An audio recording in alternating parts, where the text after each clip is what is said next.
Hello, team, and welcome to episode 34 of Creative English 2025 Minigame Madness. Team, there are a lot of points on the table today. I will be introducing 5 different games that you can include in your English studies. Why? It's interesting. In Portuguese, we translate the word play into 3 or 4 or maybe more different meanings. And we have the play brincar, which is kind of silly. It's what little kids do, what Liam would do. And we have play jogar, which is when you play a game with rules where there's a clear winner. If I'm playing soccer and I pick the ball up with my hand and I throw it into the goal, it doesn't count because there are rules to this. And I think both of these environments are amazing for your English. And if you think about what would the brincar play would be, it would involve including a little bit of English spontaneously during your day. Maybe it's with a question, maybe it's with just a word, but having that spontaneous interaction with the language, it pays dividends. The other one, the jogar play, I think it's even better because there are rules. There's kind of an objective.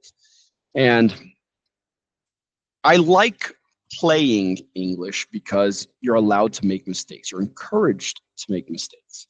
If I am at my work and I decide to try something crazy out, I might get fired. If you decide to do something completely too out of the box with your relationship, maybe you will not have a relationship. Maybe you will break up. But with a game, it didn't work, try again. There aren't any real repercussions. And I think it's the perfect environment for us to be practicing our English. So I'm going to offer you 5. You do not need to like all 5. If you like 1, I'm happy. So let's take a look.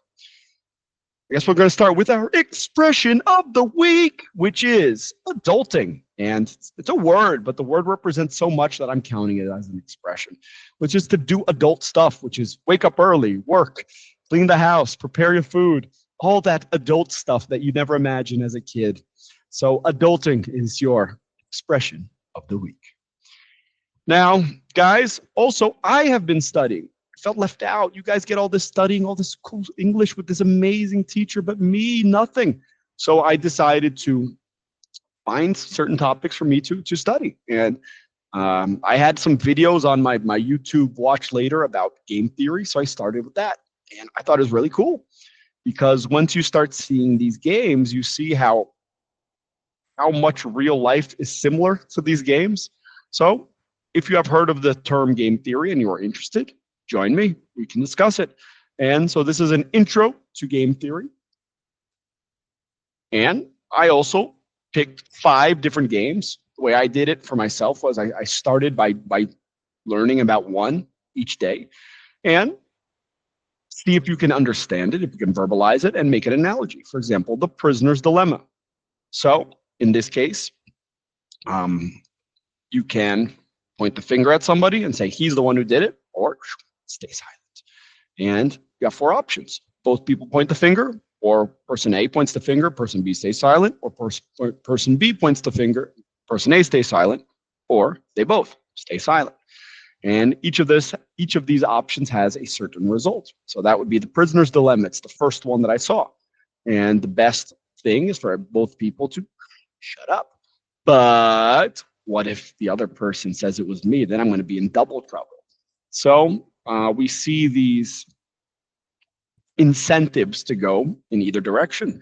And it's also very different in real life where you might have to see this person many times, not just that one example like it is in here. We have the chicken game, which is like imagine 2 cars speeding at each other. What are the options? Crash, both people swerve, or one person swerves. The stag hunt, a stag would be like a deer. It's about trust, I guess. If you hunt a rabbit, you just get a little bit of food, of meat. But if you join together with somebody else, you can both hunt the big deer and go home with a lot of meat.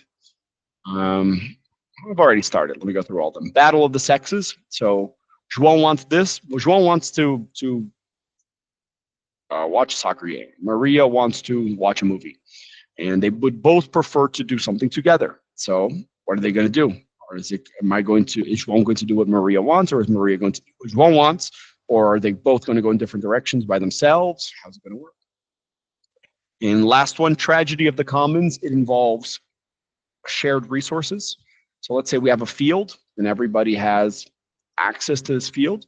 After a certain limit, the field starts getting too used, but it might be good for the person, the individual who is using it.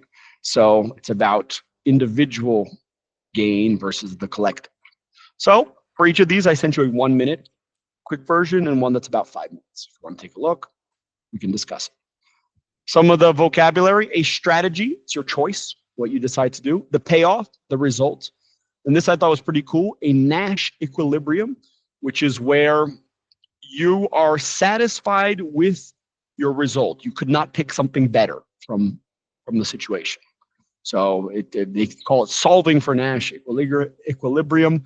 There are some others. I've only started this week, but very cool this topic. Our talking point was about gamification. Duolingo, everybody knows the app. It didn't exist a couple of years ago, and look how much they've grown. I see this at some companies, like sales teams. Whoever sells the most gets a PlayStation or an iPhone. And this type of gamification, it really does work. Even my gym, you go multiple times, you get like coins that you can trade for stuff. So that's our talking point. Your thoughts? Does it work for you? Do you use gamification in your life? What's a company that you know that uses gamification well? And our main activity, 5 games. For my students, each one is worth 40 points with an extra 20 for the high scores. Number 1, 20 questions. This is probably my favorite to play with Lise. One person thinks of something. I'm thinking of a place. I'm thinking of an animal. I'm thinking of a food. I'm thinking of an object. And you have 20 yes or no questions. And you can add some extra hints to get that play brincar aspect. It's not worth money. Have fun with it. Number 2 is Wordle. If you have been my student for a while, you have probably been recommended Wordle by moi. And I think it's a great one for you to get that English habit. You can only play once a day. It's quick. You will learn some good vocabulary. Number 3 is a classic, Hangman.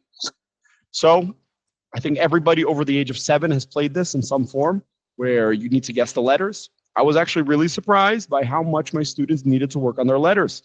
A lot of them forgot Y, or they were mixing up I's and E's. So it's a good warm-up. This one was new, like I said, but I really liked it. Alphabet chain. So you pick a topic. Let's say we go with countries. And then you need to find a country with each letter. A, Australia. B, Brazil. C, China. D, Denmark. E, England. F, France. G, Germany. And you keep going. And you see how far you can go. You can do it cooperatively. You can also do it competitively. Player 1 is A. Player 2 is B. Player 1 is C again. Player 2 is D. You can switch off. And last up, game number 5. Oh, your answers, you did not see anything, is Splurt. So thank you, Ms. Julia. I received this as a present. And if you go online, you can buy it. It's pretty simple. Something that can kill you. Not containing a T, a lion. Something that's loud. Beginning with V, a vulture, a volcano. Something expensive. Ending in H, a watch. So you need to think of different things. And the way that I've seen it play, whoever wins it gets the card, and then you count who got more cards. But I think it's just another way to be playing some English. Team, that's what I've got for you today. I'm not going to lower my screen because the answers for my students are right here on the PDF. Next week, we will be back with our GringOlympics finals. So team, thank you, and I hope to see you in class. Have a good one.